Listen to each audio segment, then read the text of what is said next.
이 정도는 수술 안 하셔도 됩니다 하고 진료실에서 말씀드리면요, 오히려 못 믿으시는 분들이 많아요. 이렇게 아픈데도요? 다른 데선 당장 수술하라고 하던데요? 라고 말씀하세요. 수술을 판단하는 기준을 모르니까 아프다는 즉 심각하다로만 생각해서 여기저기 알아보러 다니시는 거예요. 수술까지는 안 하셔도 되는 상황인데도 말이죠. 그런데 아프다고 다 수술이 필요한 건 아니거든요. 오히려 수술을 안 하고 시간을 갖는 게 정답인 경우가 훨씬 더 많아요. 그래서 오늘은 그 기준을 알려드릴 거예요. 수술을 서두르지 않아도 되는 신호 5가지, 그리고 내가 자연회복 가능한 사람인지 스스로 가늠하는 그 기준까지요. 이 기준만 아시면 안 해도 될 수술 앞에서 더 이상 불안해하지 않으셔도 됩니다. 안녕하세요. 10년차 척추 전문의 의학차차 정형외과 박용태 원장입니다. 저도 20대에 허리를 크게 다친 뒤로 만성 디스크와 조기 협착증을 앓고 사는 한 명의 환자이기도 해요. 제가 의사로서 환자로서의 경험으로 꼭 알아야 할 내용들을 말씀드릴게요. 네, 원장님, 병원에서 수술을 권유받았어도 서두르지 않아도 되는 신호가 있나요? 이런 신호가 있으면 수술 얘기를 들으셨더라도 서두르지 않아도 돼요. 시간을 가지고 지켜봐도 되는 경우 5가지를 알려드릴게요. 첫 번째, 아프기는 한데 걷고 자는 데는 지장이 없을 때예요. 통증이 있기는 해도 일상생활이 되고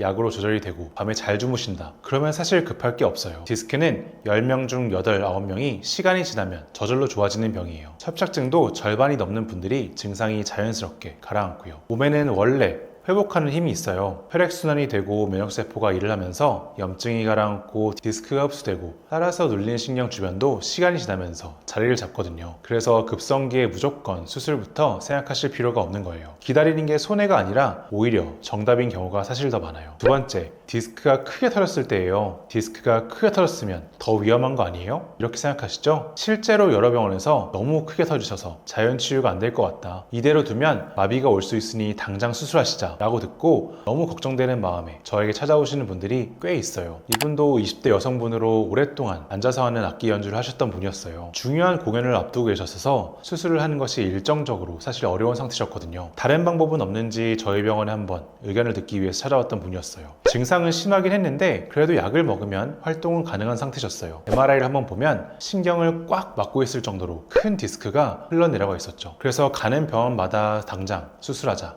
안 하면 마비가 올 수 있다 라고 들으셨다고 해요. 일단 일상생활과 보행 기능에 제한은 없는 상태셔서 저는 한 3개월만 열심히 노력해보자, 살도 빼고 운동도 하시고 자세도 바로 하시고요, 그렇게 말씀드렸어요. 그의 병행에서 병원에서 몇 차례 주사를 맞았는데 통증은 많이 좋아지셨고 연주에도 무사히 치료하셨다고 해요. 한 1년 뒤에 증상은 없어지셨는데 건강검진에서 걱정되는 마음으로 찍었던 MRI를 갖고 오셨는데 MRI 상으로도 완전하게 흡수가 되었더라고요. 사실 큰 디스크가 자연회복이 더 잘 돼요. 크게 터져나온 디스크는요, 우리 몸이 그걸 이물질로 잘 인식해요. 그래서 알아서 청소하듯 흡수해버려요. 크게 터진 조각일수록 오히려 면역세포가 일할 공간이 많은 거예요. 우리 몸의 면역세포가 혈관을 타고 와서 그 조각을 먹어치우는 건데 닿는 면적이 넓을수록 이 과정이 더 잘 이루어지는 거예요. 살짝 불룩한 것보다 오히려 크게 터진 게 잘 빠지는 이유가 여기 있어요. 그러니까 MRI에 디스크가 크게 보이니까 수술을 해야 된다, 이게 항상 맞는 말은 아니에요. 사진보다 중요한 건 그 사진을 가진 그 사람이거든요.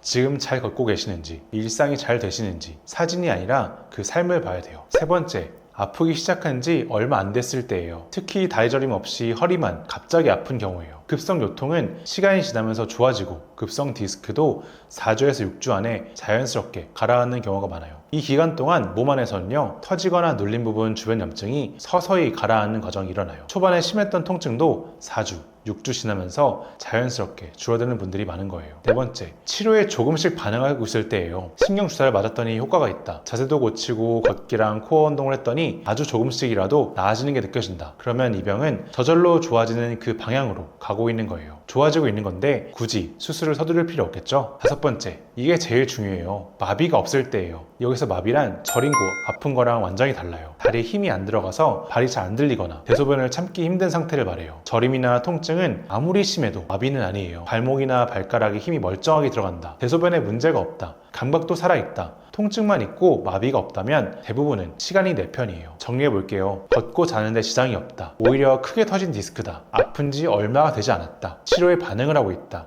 마비가 없다, 이 5가지 신호가 있으면 수술 얘기를 들으셨어도 안심하시고 시간을 조금 가지셔도 돼요. 그리고 실제로 진료실에 오시는 분들이 대부분 여기에 속하세요. 가급적이면 수술 없이 자연 회복을 희망하는 분들이 많으실 것 같아요. 자연 회복이 가능할지 스스로 가늠할 수 있는 기준이 있을까요? 좋은 질문이에요. 사실 이게 제일 궁금하신 부분일 거예요. 기다리면 자연스럽게 좋아질 수 있는 사람인지 그렇지 않은지요. 100%인 건 아니지만 제가 앞서 말씀드린 기다려도 되는 신호 5가지와 함께 이 2가지 신호를 봐요. 먼저 MRI에서 무엇이 신경을 누르고 있는가예요. 같은 협착이라도 원인이 달라요. 말랑한 디스크가 눌러서 생긴 거라면 우리 몸이 흡수할 수 있어요. 앞에서 말씀드렸죠? 크게 터진 디스크가 오히려 잘 빠진다고요. 그런데 뼈가 자라고 인대가 두꺼워져서 통로 자체가 굳어서 좁아진 거라면 시간이 지난다고 저절로 넓어지지 않아요. 같은 협착증도 뼈와 인대가 자라는 협착 그 자체가 악화돼서 신경을 누르는 경우는 조금 더 수술적으로 고려를 하고요. 협착은 큰 변화가 없는데 디스크가 밀려나와서 협착증 증상만 악화시키는 경우엔 조금 더 자연회복을 위한 노력을 해볼 수 있어요. 그리고 병 나기 전에 어떤 몸이었는지도 봐요. 원래 잘 걸으시고 근육도 많았던 분들은 회복하는 힘도 좋아요. 반대로 오래 누워서 계셨다거나 근육이 많이 빠진 상태라면 같은 병이라도 회복이 더디거든요. 반대로 이럴 땐 미루지 말아야 한다는 신호도 있을까요? 반대로 마비가 있는 경우에요. 마비가 있고 골든타임 내에 풀리지 않으면 수술을 해서라도 죽어가던 신경을 살려내야 해요. 그건 자명하죠. 하지만 마비는 없는데 너무 아픈 경우, 사실 이게 제일 애매한 경우예요. 우선 제가 늘 강조하는 걷기예요. 걷기가 안 되면 심폐기능이 떨어져요. 기운이 없어지고요. 우울해져요. 그러면 더 안 움직이게 돼요. 근육도 빠지고요. 그러면 더 못 걷게 돼요. 더 못 걸으면 허리는 더 회복을 못하고 악화되는 악순환으로 빠지게 되는 거죠. 허리 하나가 몸 전체를 무너뜨리는 거예요. 그래서 제 기준은 이래요. 주사도 약도 써봤는데 통증 없이 걸을 수 있는 거리가 500m, 700m도 안 된다. 5분, 10분도 못 걷는다. 그러면 수술을 해서라도 걷기 기능부터 회복하는 게 훨씬 나은 선택이에요. 걷기가 모든 건강의 뿌리니까요. 걷기 다음으로 중요한 게 주사와 약물 치료의 역설이에요. 모든 치료는 적당하면 약이고 과하면 독이 돼요. 스테로이드가 들어간 주사는 6개월에 서너 번까지 안전선이에요. 스테로이드가 몸에 계속 쌓이면서 원래 하던 일, 염증을 줄이는 일을 넘어서서 정상적인 면역 기능이나 뼈 혈당 조절까지 영향을 주기 때문인데요. 그래서 횟수에 안전선이라는 게 있는 거예요. 그걸 넘어야만 버틸 수 있는 상태다. 그러면 통증은 잠깐 잡혀도 면역이 떨어지고 당뇨가 나빠져요. 뼈가 약해지고요. 원래 병보다 치료가 몸을 더 상하게 하는 거예요. 그때는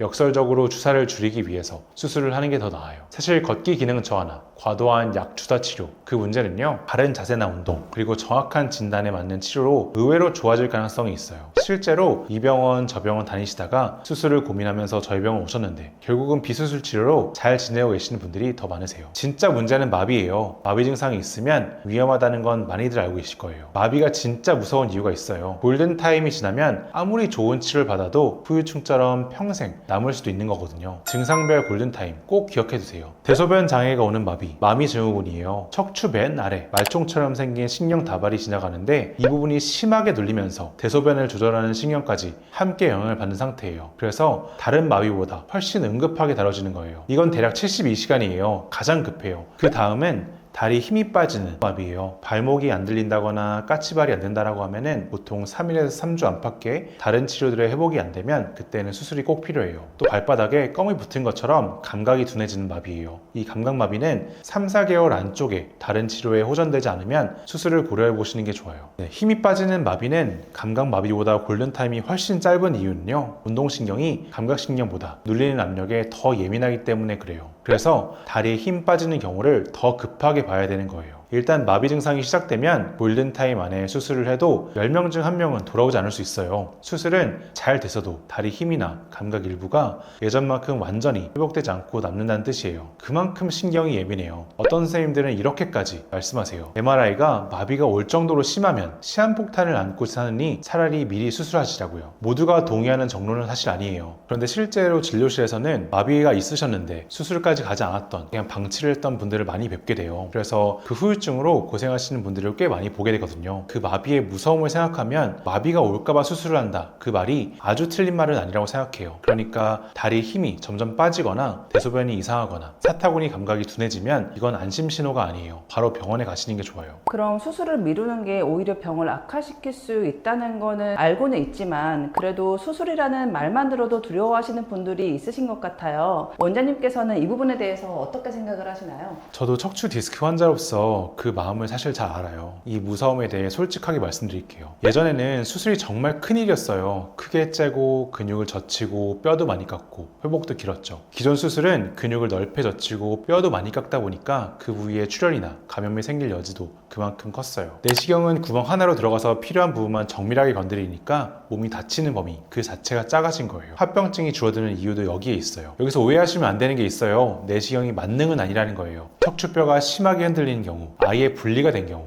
앞뒤로 많이 밀려있는 경우, 척추가 많이 휜 경우, 이런 건 여전히 큰 수술, 소위 나사못 받고 하는 수술인 유압술이 필요해요. 이런 경우는 단순히 눌린 신경만 풀어준다고 해결이 안 되거든요. 뼈 자체가 불안정하게 움직이거나 구조가 많이 틀어져 있어서 그 구조를 바로잡고 고정까지 해줘야 되는 상황인 거죠. 다만 옛날에는 그 정도 상황도 아닌데 그런 큰 수술을 했었는데 이제는 대부분의 병은 훨씬 적은 부담으로 선택할 수 있게 된 거죠. 네, 원장님 방금 전에 대부분의 병은 훨씬 적은 부담으로 선택할 수 있다라고 말씀을 해주셨는데요. 적은 부담으로 수술을 할 수 있는 경우는 어떤 증상이나 어떤 병에 해당이 될까요? 이전에 나사못을 꼭 박아야 된다라고 들었던 분의 열의 9 정도, 사실은 그 이상이 요즘은 내시경 수술로 치료가 가능해요. 1, 2 정도의 전방전이증, 아주 고령이어서 전신 마취가 힘들었던 부분, 그리고 너무 여러 군데가 신경이 막히는 다분절 협착증 같은 경우에도 옛날에는 해결이 안 돼서 나사못까지 박아야 되는 경우가 많았었는데 최근에는 내시경 수술로 해결이 다 가능해졌어요. 나이 들면 무조건 나사 받고 뼈 붙이는 그런 큰 수술을 해야 된다라는 말이 있던데 그거에 대해서도 한번 말씀해 주시면 좋을 것 같습니다. 정말 많은 분들이 이렇게 오해하고 계시는 것 같아요. 나사못 고정은 뼈가 실제로 흔들릴 때, 심하게 어긋났을 때 얘기예요. 큰 연구들을 보면 뼈가 안정적인 협착증은 나사 없이 신경만 풀어줘도 결과가 완전히 똑같았어요. 오히려 나사를 박으면 더 수술만 커지고 회복만 힘들어져요. 왜냐면 나사로 한 마디를 고정하면 그 위아래 마디가 대신 충격을 떠안게 돼요. 원래 여러 마디가 나눠서 받던 부담을 위아래 두 마디가 혼자 감당하게 되는 거예요. 그래서 나사 박은 위아래 마디가 새로운 문제가 생기는 경우가 10명 중에 3, 4명 정도고 이걸 인접분절 퇴행이라고 해요. 앞에서 말씀드린 내시경 기술이 발달하면서 뼈와 근육을 보존하면서 치료를 할 수 있게 되었고 몸에 부담이 적고 회복이 빠르다 보니 80, 90대 이상 고령 환자분들도 충분히 일상으로 돌아갈 수 있는 기회가 생기는 거예요. 과거처럼 수술이 무서워서 남은 10년, 20년을 고통 속에서 참을 필요가 없어진 거죠. 오늘은 수술을 미뤄도 되는 신호와 적극적인 치료가 필요한 신호에 대해서 설명드렸어요. 쉽게 말해서 걷고 자는데 지장이 없고 치료에 반응하고 마비가 없다면 서두르지 않아도 된다는 거예요. 반대로 마비가 오거나 주사와 약에 기대는 정도가 점점 심해지거나 6개월 이상 호전되는 증상이 없다면 미루시면 안 돼요. 수술을 고려해야 한다면 어떤 치료 방법이 나에게 맞을지 어떤 기준으로 결정해야 하는지 궁금하시다면 이 영상을